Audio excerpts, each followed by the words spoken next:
오늘 예배를 마치면 우리 식사를 하게 될 텐데요. 우리가 아마 처음인 것 같아요. 교회 이곳에 건축하고 이사 오고 나서 이렇게 잔치를 벌인 것은, 저는 그냥 고기만 먹는다고 생각했는데 오늘 김용정 권사님이 하시는 말씀에 교회가 잔치를 벌렸다고 하시는데 그 말이 맞는 것 같아요. 그래서 권사님이 고기도 이렇게 우리가 함께 먹을 수 있도록 해주시고, 또 뭐 반찬도 준비해 주시고, 또 떡도 준비해 주시고, 또 우리 권낙경 권사님은 천막도 일부러 하셨고, 또 권수영 집사님은 고기 굽는 그릴도 교회에 또 해주셨어요. 앞으로 오늘 잔치가 끝나고 그 그릴을 항상 교회에 둘 테니까 밖에 가가지고 고기 잡수지 마시고 교회 오셔서 가족들이 함께 드셨으면 좋겠습니다. 오늘은 청바지 데이인데 저도 처음으로 이렇게 청바지 입고 반팔 입고 단위에 서는데요. 아침에 너무 어색하고 이상한 거예요. 오늘 혹시 영상으로 예배를 지금 함께 참여하고 계시는 분들은 오늘 목사가 주일인지 모르고 왔나? 또 그럴 수 있을지 모르겠어요. 그런데 오늘은 우리 1년에 한 번쯤은 이렇게 했으면 좋겠습니다. 앞으로 야유예배나 체육대가 다시 시작하기 전에 이렇게 한 번씩 식사도 하고 또 자유롭게 교제도 할 수 있는 그런 주일이 하루가 있었으면 좋겠습니다. 그리고 제가 한 2주 전인가요? 그동안에 제가 주일 예배 유튜브 설교를 올리는데 뭐 조회수가 많으면 15번, 그렇지 않으면 뭐 6번, 7번 조회수가 이렇게 됐는데 갑자기 하루 만에 100번이 넘어가는 거예요. 그래서 사실 그때 제가 여러분을 막 혼내던 스승의 주일 예배라 제가 막 겁이 나가지고 그것을 비공개로 돌려놨었어요. 그런데 그때부터 지난주 설교도 사실은 성찬 예배, 성찬 설교여서 그렇게 큰 내용은 없었는데도 100회가 넘어가더라고요. 혹시 유튜브로 악용하시는 분이 없었으면 좋겠고, 제 설교를 가지고 또 지금 다른 일을 계획하고 계신 분도 없었으면 좋겠습니다. 그냥 순수하게 은혜를 사모하시는 분들이 늘어났다, 저는 그렇게 생각을 하고 싶습니다. 오늘 김효린 집사님이 수술을 마치고 오셨어요. 무릎 오른쪽 무릎하고 류마티스, 여러분들 이제 그 아프신 분들은 아시겠지만 관절하고 류마티스 이런 분들이 상당히 아프셔서 수술을 하셨는데 이때 예배를 마치시면 함께 위로를 해주셨으면 좋겠습니다. 하나님 말씀 함께 봉독하겠습니다. 이제 유튜브는 설교는 지금부터 올리시면 되는 거예요. 자, 창세기 26장 1절에서 11절 말씀을 함께 봉독하겠습니다. 창세기 26장 1절에서 11절 말씀입니다. 함께 읽겠습니다. 아브라함 때에 첫 흉년이 들었더니 그 땅에 또 흉년이 들매 이삭이 그랄로 가서 블레셋 왕 아비멜렉에게 이르렀더니 여호와께서 이삭에게 나타나 이르시되 애굽으로 내려가지 말고 내가 내게 지시하는 땅에 거주하라. 이 땅에 거류하면 내가 너와 함께 있어 내게 복을 주고 내가 이 모든 땅을 너와 내 자손에게 주리라. 내가 내 아버지 아브라함에게 맹세한 것을 이루어 내 자손을 하늘의 별과 같이 번성하게 하며 이 모든 땅을 내 자손에게 주리니 내 자손으로 말미암아 천하 만민이 복을 받으리라.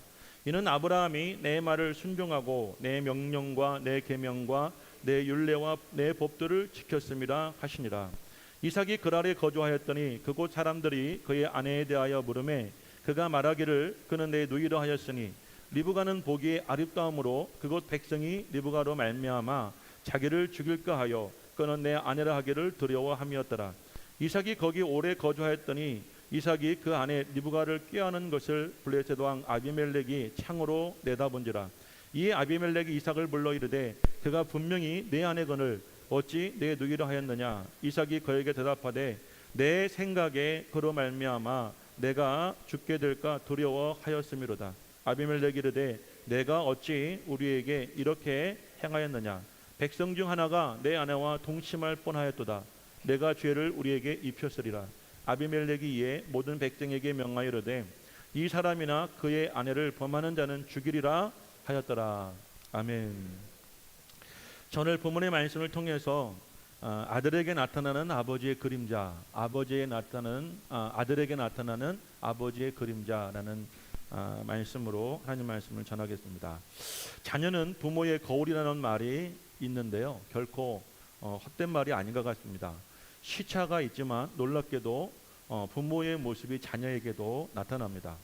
외모는 말할 것도 없고요, 성격이나 체질, 심지어는 목소리도 닮은 분들이 있습니다. 저희 증조 할아버지는 배를 만드시는 목수셨다고 합니다. 저희 아버님 형제분이 구남매신데 저희 작은 아버지가 5분이 계시는데 5분 중에 2분이 집을 짓고 또 인테리어 하시는 목수십니다. 할아버지와 아버지는 눈썰미가 좋고 재주가 많으셔서 어린 시절에 제가 뭘 만들어 달라고 말만 하면 아주 기가 막히게 단연 우리 주변에 어느 누구도 가질 수 없는 최고의 그런 장난감들을 만들어 주셨습니다. 그 재능을 제가 받은 것 같고 또 요즘에 보니까 제 아들도 물려받은 것 같아요. 누가 가르쳐 주지도 않았는데 모든 과정을 옆에서 보지도 않았는데 자녀에게 부모의 모습이 보이죠. 그것을 유전이라고 합니다. 놀랍게도 유전이라는 단어를 제가 찾아보니까 국어 사전에 이런 글이 있습니다. 유대의 율법학자가 구약 성경에 율법의 기초를 두고 그때그때 필요에 따라 해석하여 만든 규칙이라고 말합니다. 그러니까 이 유전은 어디서부터 유래가 되었느냐? 성경에서 유래가 되었다는 거예요. 그러니까 우리가 세상에서 말하는 그 유전이라는 이 말을 우리가 이해할 때 오늘 이 말씀 속에 나오는 아브라함의 아들 이삭의 행동과 그리고 그의 아버지 아브라함의 행동들을 우리가 함께 비교해보고 함께 우리가 찾아보면 유전이 이런 거구나, 이렇게 무서운 거구나라는 것을 우리도 알 수 있을 것입니다. 오늘 본문은 이삭이 살던 지역에 흉년이 들어서 블레셋의 영토인 그랄 지방으로 떠나게 되고 이삭은 그곳 사람들에게 자기 아내 리브가를 누이로 속이는 장면이 나옵니다. 타향살이를 하는 상황 속에서 혹시나 아름다운 아내 때문에 주변 사람들이 자신을 해치고 또 아내를 빼앗길까 두려워서 그가 그런 행동을 하였는데 이 행동은 어디서 많이 본 장면이고 또 우리가 우리 기억 속에 있는 그런 모습이죠. 창세기 15장에 아브라함의 가정이 하나님의 명령을 따라 하란을 떠나서 가나안 땅으로 이주하였는데 그 해에 흉년이 들었습니다. 아브라함의 가정은 기근으로 인해서 애굽으로 이주하였는데 거기서 이삭의 아버지 아브라함도 지금 이삭과 똑같은 이유로 사라를 자기 누이라고 속이고 또 자기가 살겠다고 하는 그런 장면이 나옵니다. 한번 창세기 12장 11절에서 13절 말씀을 우리 한번 읽어봅니다. 오늘 우리가 읽었던 7절 말씀과 아마 이 말씀이 거의 근사한데 한번 읽어봅니다. 시작. 그가 애굽에 가까이 이르렀을 때에 그의 아내 사레에게 말하되 내가 알기에 그대는 아리따운 여인이라 애굽 사람이 그대를 볼 때에 이르기를 이는 그의 아내라 하여 나는 죽이고 그대는 살리리니 원하건대 그대는 나의 누이를 하라. 그리하면 내가 그대로 말미암아 안전하고 내 목숨이 그대로 말미암아 보존되리라 하니라. 이삭의 아버지 아브라함이 가나안 땅에 흉년이 들고 애굽으로 이동을 했죠. 부모님의 부부는 애굽 땅이 가까워지자 서로 약속을 합니다. 무슨 약속을 하냐면 아름다운 아내, 그러니까 사라가 상당히 아름다웠던 것 같아요. 오늘 특성했던 우리 집사님들, 권사님들처럼 우리 교회는 다 아름다운 분들만 오시죠. 아멘이 작다는 거는 본인의 외모를 스스로 인정하시고 있는 거죠. 제가 볼 때는 우리 교회는 다 아름다운 분들만 계십니다. 얼굴이 아름답지 않다고 그래서 아름다운 것이 아닌 것이 아닙니다. 웃는 모습도 아름답고 마음이 아름답고 삶이 아름다운 다 아름다운 거 아니겠습니까? 어쨌든 이 사라는 상당히 아름다운 여인이었던 것 같아요. 그래서 이 아브라함이 애굽 땅을 처음 갔는데 아름다운 자기 아내 때문에 자기가 죽을까 두려워서 아내를 누이라고 속이고 또 그 누이였던 아내였던 이 사라도 남편의 제안을 받아주게 됩니다. 그런데 두 사람의 예상은 빗나가지 않았죠. 사라의 미모를 본 애굽 사람들은 그 입과 입을 통해서 소문이 급속도로 퍼지게 되어지고 급기야 사라는 애굽의 왕 바로 앞에 서게 됩니다. 끌려가게 됩니다. 자신이 살겠다고 아내를 누이라고 속였다가 이 지금 아브라함은 자기 아내를 빼앗길 위기에 처하게 된 것입니다. 물론 아내를 바꾼 대가로 엄청나게 많은 재물과 또 종들을 하사받았지만 사실 그 상황에서 아브라함의 마음이 즐거웠겠습니까? 아브라함이 행복했습니까? 살겠다고 왔는데 아내를 빼앗기고 자기가 더 큰 어려움을 겪게 된 거죠. 그런데 만약 그때 하나님께서 바로와 그 집안에 큰 재앙을 내리지 않으셨다고 한다면 아브라함은 그날 아내를 빼앗기게 되어지고 평생 홀로 살 수밖에 없었을 것입니다.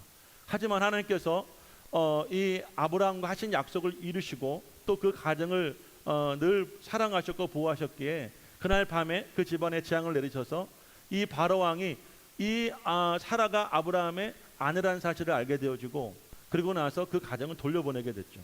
근데 이 일이 한 번만 있었을까요? 여러분, 이 일이 한 번만 일어나지 않았습니다. 그로부터 약 24년에서 5년이 지나고 났습니다.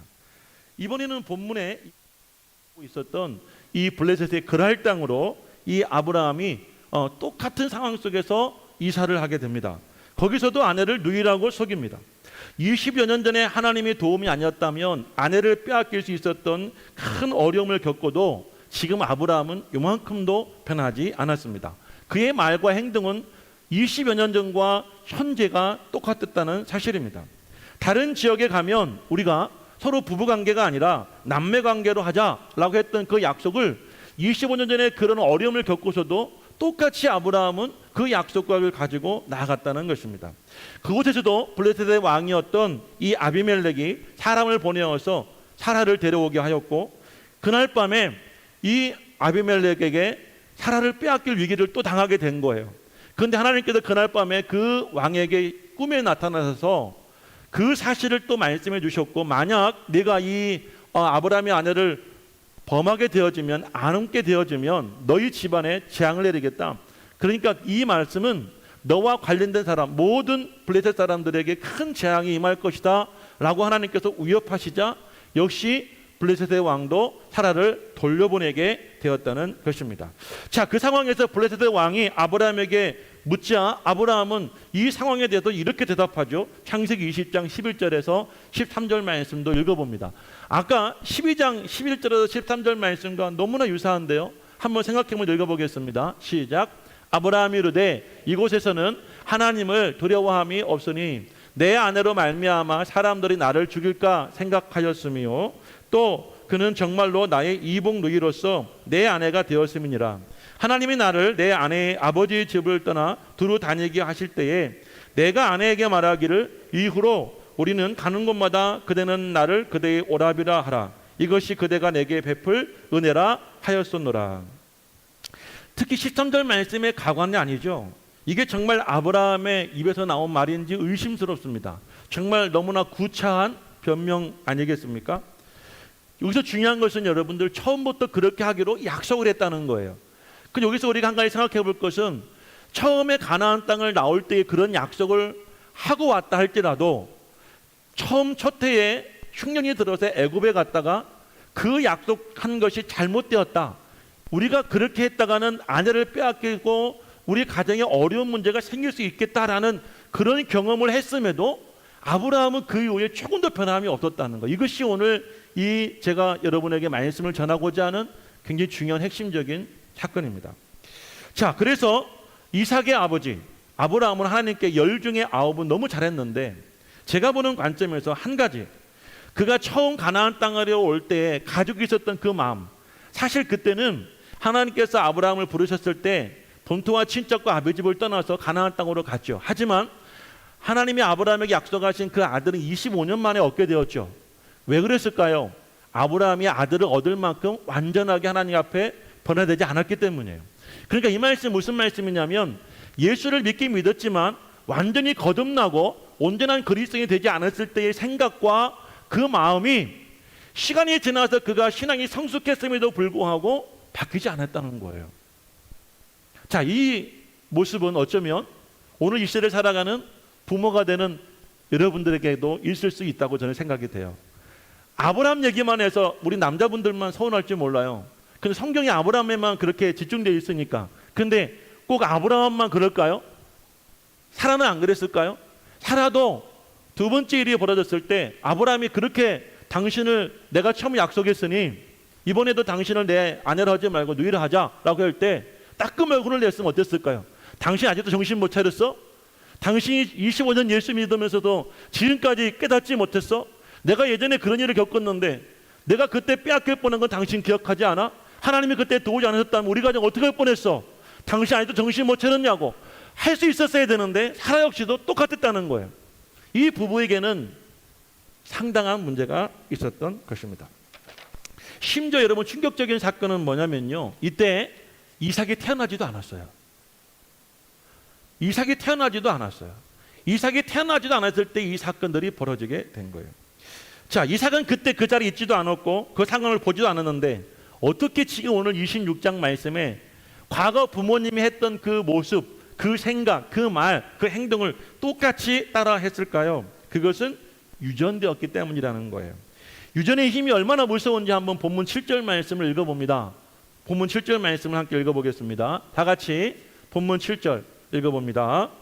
방송 시작. 그곳 사람들이 그의 아내에 대하여 물으매 그가 말하기를 그는 내 누이라 하였으니 리브가는 보기에 아리따움으로 그곳 백성이 리브가로 말미암아 자기를 죽일까 하여 그는 내 아내라 하기를 두려워하였습니다. 아멘. 창세기 12장 11절 말씀에 아브라함이 사라를 볼 때 가졌던 아름다웠던 그 마음이 지금 오늘 이 이삭이 그의 아내 리브가를 볼 때도 똑같은 생각이었던 거예요. 그러다 보니까 내 아내도 빼앗기고 나도 죽을까 두려워서 우리 부부라 하지 말고 우리 그냥 오누이라고 하자, 남매지간이라고 하자, 그렇게 말을 했다는 것이죠. 아브라함과 이삭은 닮아도 너무 많이 닮았죠. 오늘은 부부주일입니다.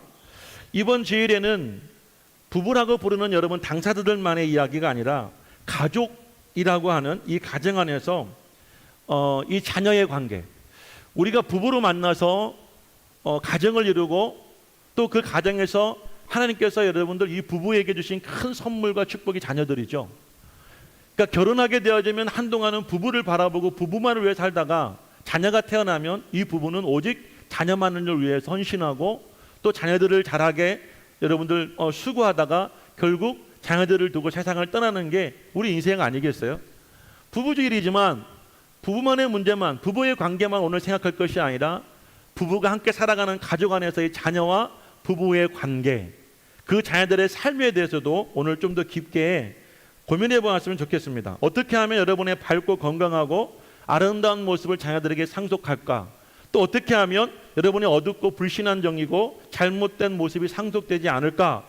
여러분에 대해서 그 잘못을 끊을 수 있을까? 신앙 안에서 그 방법을 함께 찾아보기를 원합니다.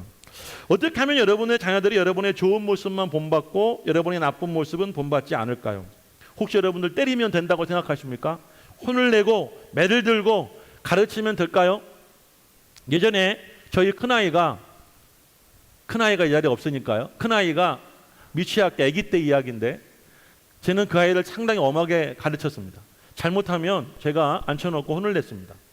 그러면 이 아이는요, 굉장한 능력이 있었는데 아빠에게 혼을 나면서 조는 겁니다. 아빠는 혼자 열심히 떠드는데 이 아이는 울다가 정말 너무너무 정말 편안하게 졸고 있더라고요. 제가 그때 깨달았습니다. 아, 아빠가 아무리 좋은 말로 훈육하여도 아이들에겐 잔소리구나, 자장가구나.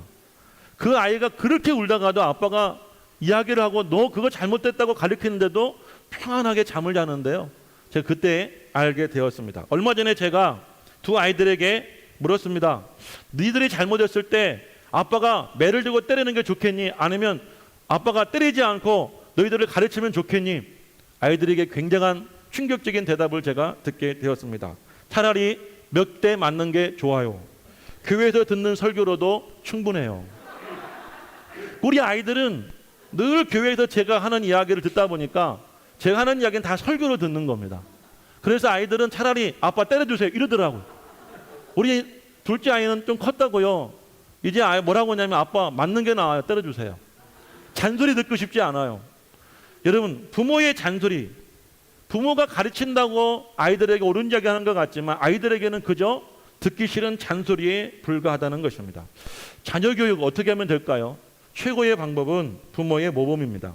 자녀들은 부모의 가르침이 아니라 모습을 보고 배웁니다. 삶을 보고 배웁니다. 지금은 아니어도 언젠가는 결국 부모를 따라합니다. 자녀들을 위해서 우리는 어떤 부모가 되어야 될까? 오늘 두 가지 말씀을 전합니다. 첫 번째는 먼저 부모들이 하나님 앞에서 신실한 그리스도인이 되도록 힘써야 합니다. 먼저 여러분이 하나님 앞에서 신실한 그리스도인이 되기를 힘쓰시기를 바랍니다. 앞전에 말씀드렸던 12장과 20장 그리고 본문 26장에 동일하게 함께 하시는 한 분이 있었습니다. 그분은 바로 전능하신 하나님이십니다. 전능하신 하나님이 고스란히 빼앗길 수밖에 없었던 아브라함의 아내를 빼앗기지 않도록 애굽 왕 바로의 집안에 재앙을 내리셨고, 또 블레셋의 왕 아비멜렉의 꿈속에 나타나셔서 그에게 경고를 하셨기에 아브라함의 아내는 두 번의 그 위기 속에서 무사히 돌아올 수 있었습니다.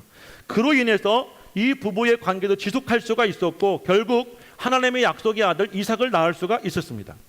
아브라함의 부부가 그 오랜 세월을 살면서 수많은 위기를 만났을 때 그 자리에 하나님이 계시지 않았다면 아브라함의 가정은 이미 파괴되었을 것이고, 부부 중에 한 사람, 특별히 아내는 누군가의 아내로 끌려갔을 것이고, 아브라함은 과연 건강하게 오래 살았을까요? 그 많은 재물을 가지고 호의호식할 수 있었을까요? 내가 아내를 아내라고 말하지 못하고 누이라고 속였다가 내 아내가 정말 다른 사람의 누이로 아내로서 살아가는 그 모습 바라보며 과연 그 사람의 인생이, 아브라함의 인생이 복되었을까요? 저는 전혀 그렇지 않았다고 생각이 됩니다.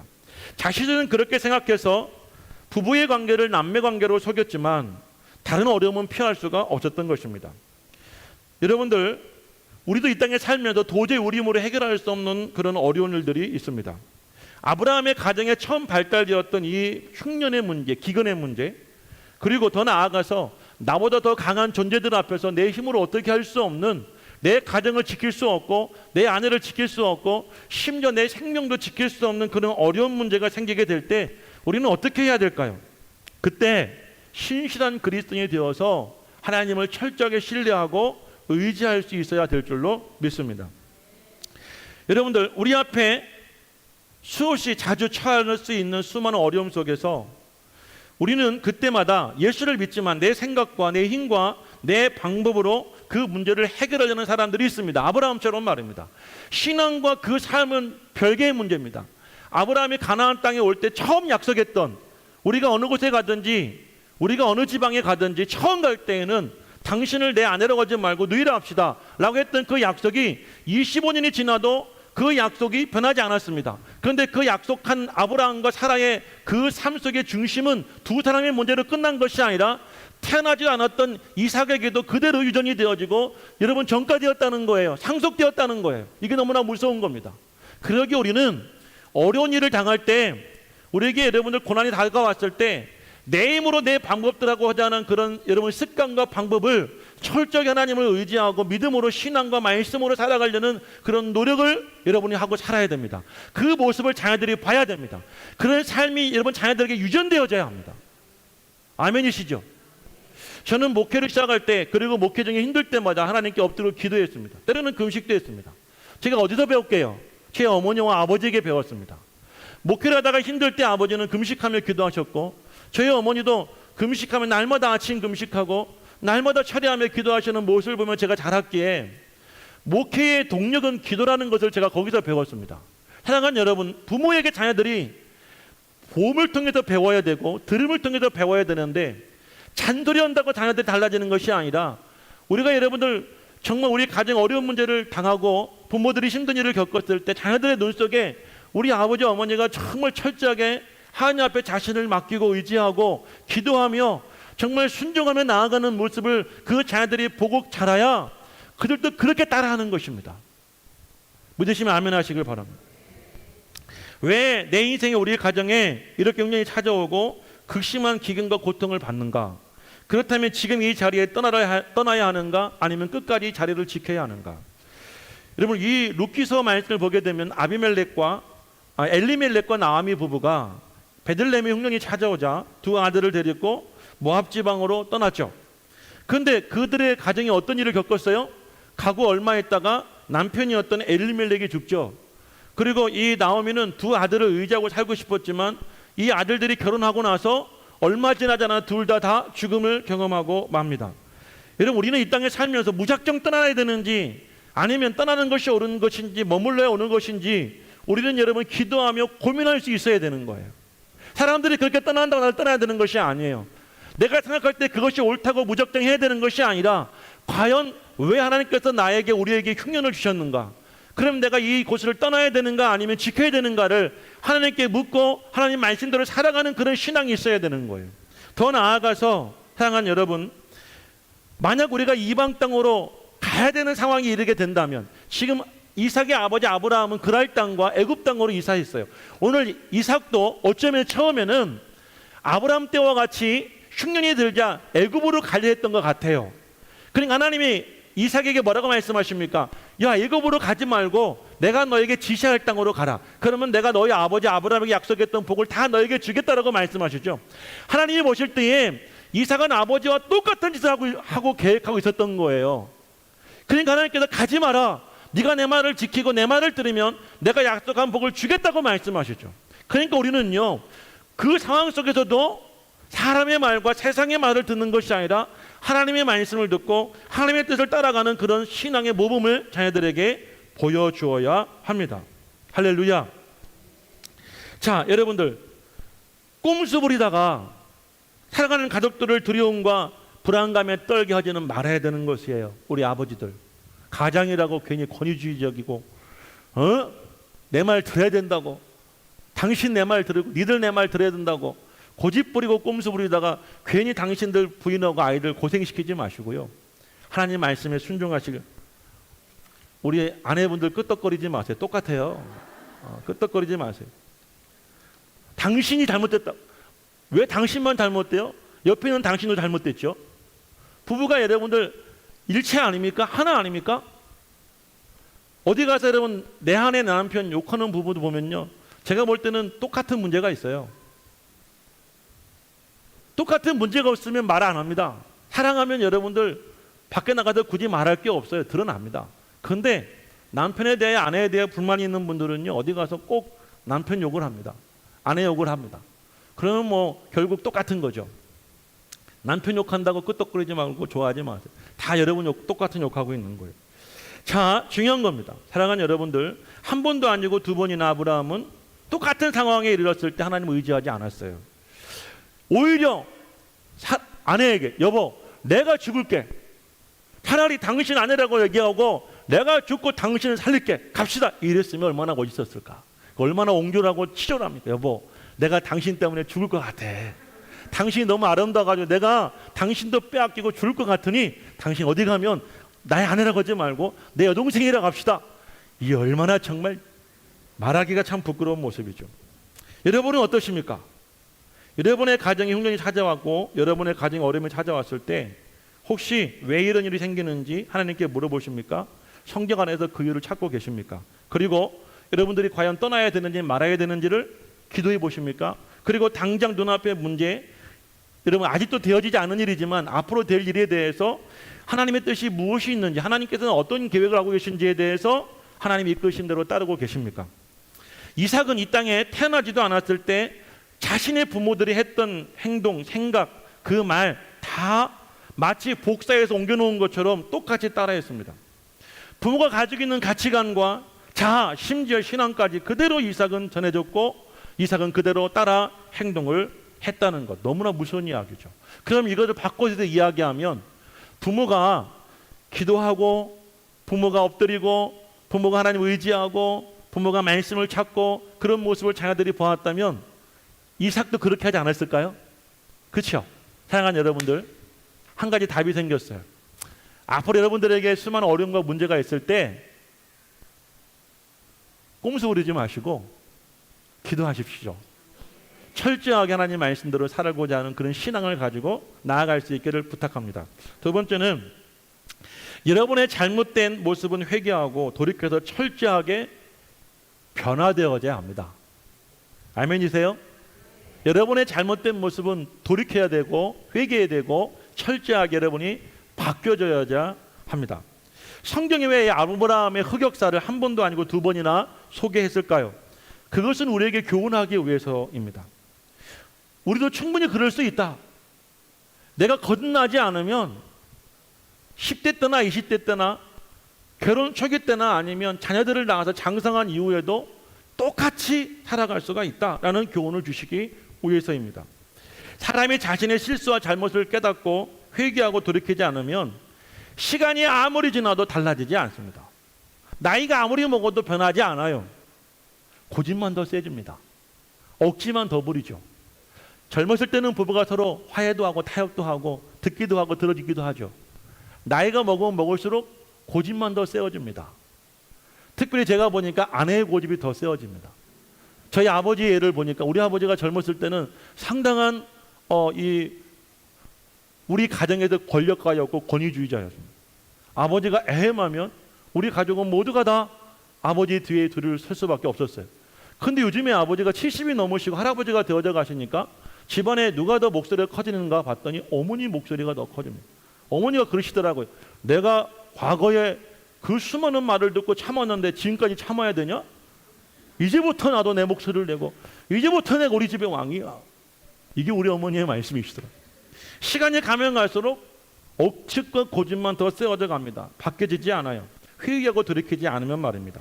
다시 창세기 12장으로 돌아가서 아브라함은 75세의 나이에 본토 친척 아비집을 떠나서 가나안 땅으로 갔죠. 충분히 미래에 대한 두렵고 그리고 걱정스러운 아브라함의 마음은 이해가 됩니다. 그래서 함께 가나안 땅에 가는 중에 그의 아내에게 그렇게 말했을 거예요. 여보, 우리가 어디를 가든지 처음 가는 곳에는 우리가 서로 부부라고 하지 말고 남매라고 합시다. 그래야 당신 때문에 내가 죽지 않을 것 아니요. 그것이 당신이 나에게 베푸는 은혜가 아니요. 나에게 은혜 좀 베푸시오 라고 얘기했다는 거예요. 제 얘기가 아니고 그렇게 얘기했다는 거예요. 그런데 진짜 그런 일이 벌어지게 되었죠. 그런데 여러분들 보세요. 정말 자신이 예상했던 일이 벌어지긴 했지만 과연 그 결과가 좋았느냐 이거예요. 좋지 않았잖아요. 여러분들 하나님의 도우심이 아니었다고 한다면, 정말 기적이 일어나지 않았다고 한다면 그 가정에 이사 갔다가 아주 파탄날 뻔했어요. 그죠? 엄청나게 고통스러운 겪을 수 있었단 말이에요. 그런데도 불구하고 아브라함은 25년이 지나도 전혀 변하지 않았어요. 그 이유가 무엇입니까? 아브라함은 깨닫지 못한 거예요. 내 잘못인지 몰랐던 거예요. 그리고 회개하지 않았어요. 그리고 철저하게 돌아서지 않았던 것입니다.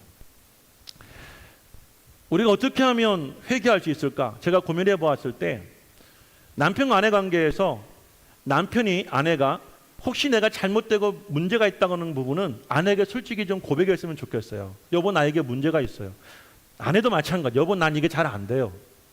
좀 서로에게 그 부분에 대해서 좋은 면만 강조하고 좋은 면만 보이고 그것만 여러분들 내세우려지 말고 내 나약함을 좀 고백하고 그것을 스스로가 인정했으면 좋겠어요.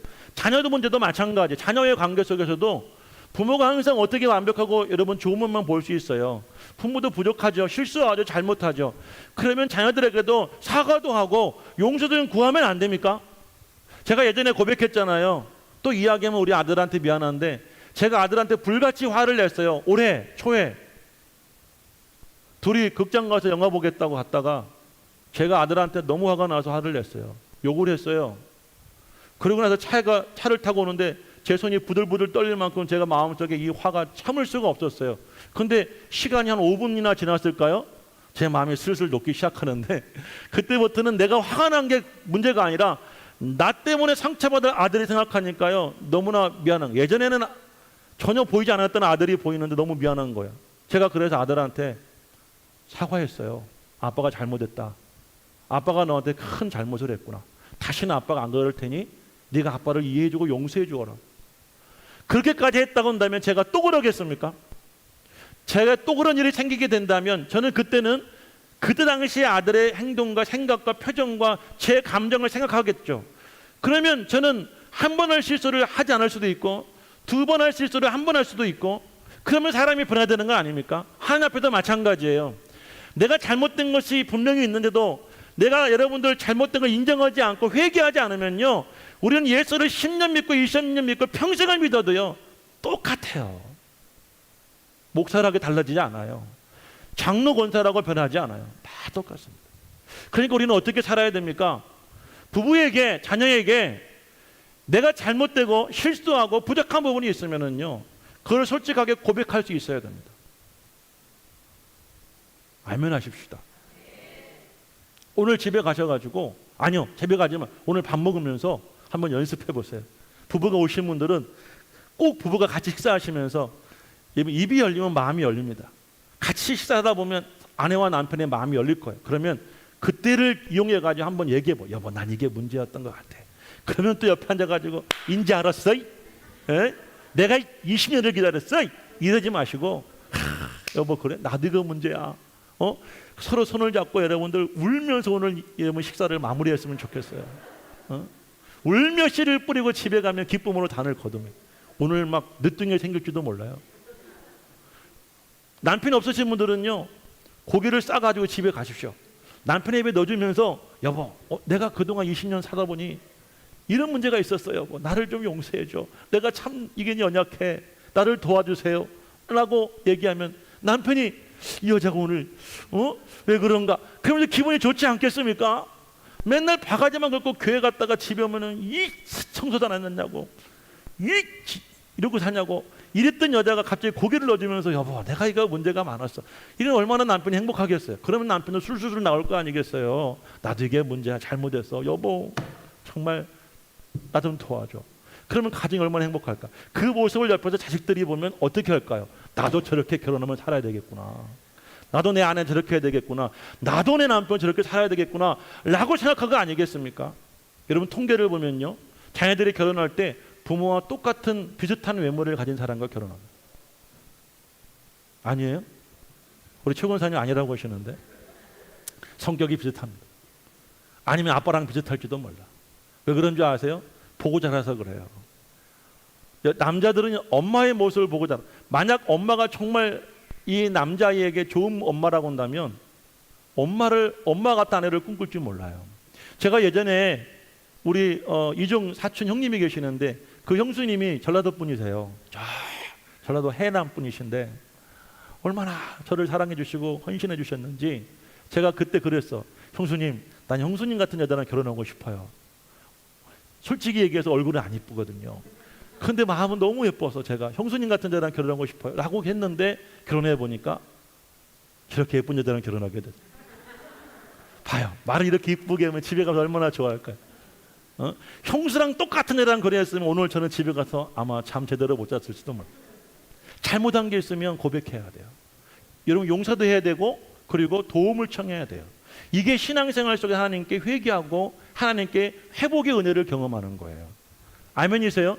그러기 위해서 하나님께 먼저 기도하고 그리고 서로에게 여러분들 고백하고 서로에게 여러분이 용서하고 서로를 도와줄 수 있는 관계.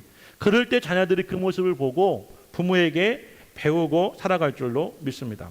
사랑하는 여러분, 여러분에게 잘못된 생각과 잘못된 성격 그리고 그로 인해서 매번 후회하는 행동은 여러분들 결국 자녀들도 따라하게 될 것입니다.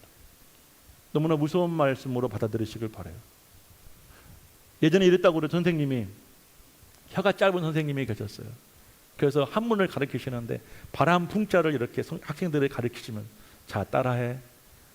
이거는 바람풍이야. 그 아이들이 다 바람풍 하더래요.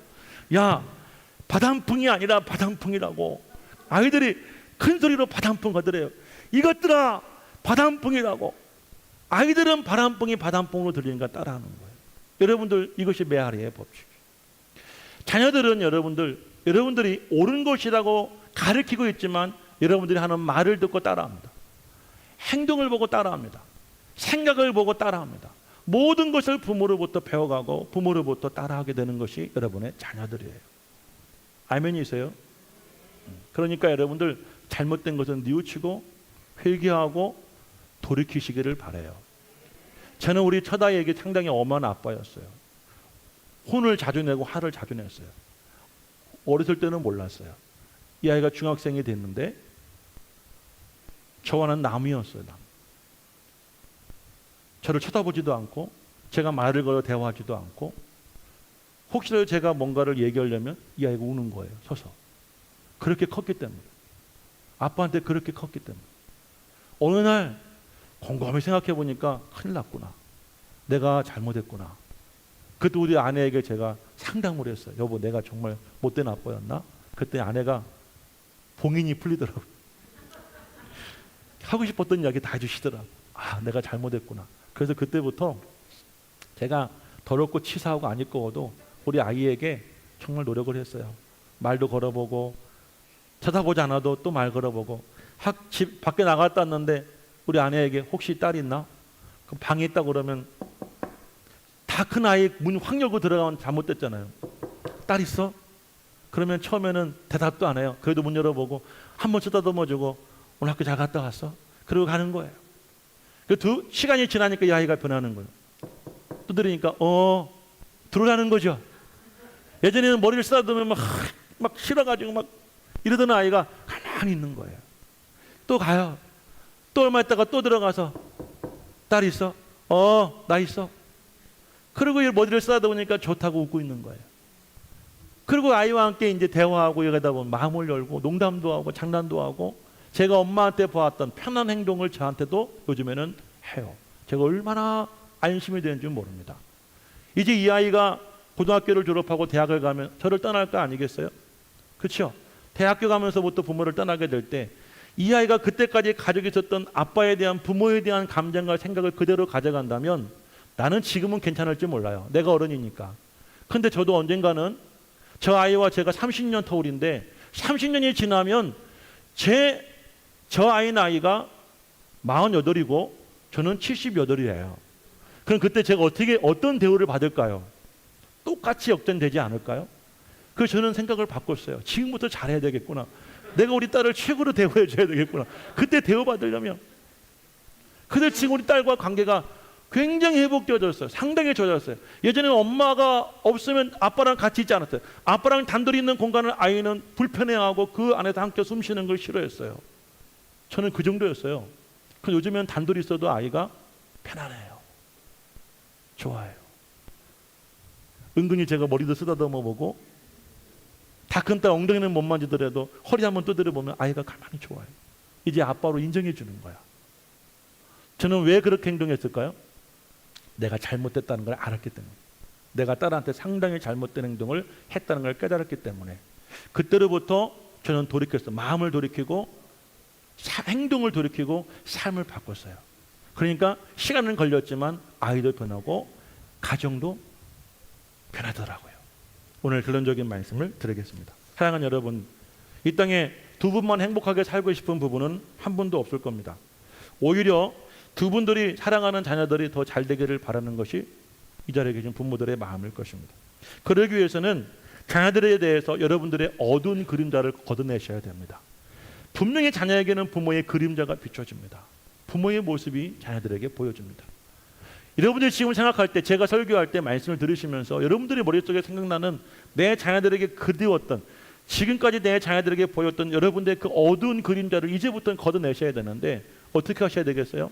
철저하게 이제부터라도 하나님 말씀대로 살아가십시오. 아멘이세요? 기도하세요. 철저하게 말씀을 의지하세요. 그것이 여러분 더딜 수도 있어요. 그것이 지혜롭지 못하게 보일 수 있어요. 그래도 자녀들의 그런 모습을 보이십시오. 또 한 가지는 잘못을 시인하세요. 잘못을 인정하세요. 자식들 다 컸다 하더라도 자식들은 그 상처와 아픔을 유전돼서 가지고 살아갑니다.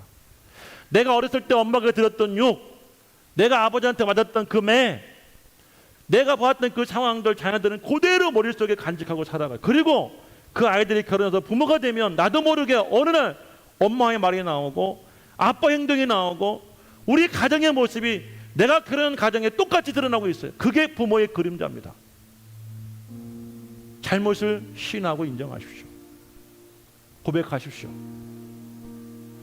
제가 해보니까요, 괜찮아요. 우리 아이가, 남자아이가 중학교 2학년인데 어린 것 같죠? 다 컸더라고요. 저 아이도 쑥스러우니까 말은 않지만 아빠 마음을 이해해 주더라고요. 그러니까 그 다음부터는 저 아이도 조심해요. 오히려 더 조심해요. 내가 혼을 내고 내가 소리를 지르는 것보다 훨씬 더 효과가 좋았어요. 부부에게도 자녀에게도 잘못을 고백하고 시인하고 인정하고 더 나아가서 하나님 앞에 회개하고 돌이킬 때 여러분의 가정이 건강한 행복한 가정 되게 될 줄로 믿습니다. 더 나아가 여러분들이 하나님 부르심을 받더라도 여러분 자녀들의 가정은, 여러분들의 가문은 정말 하나님이 복 주시고 함께 하시는 놀라운 은혜의 가정이 되게 될 줄로 믿습니다. 그런 가정 될 수 있기를 우리 주의 이름으로 간절히 축복합니다. 우리 함께 찬양하고 오늘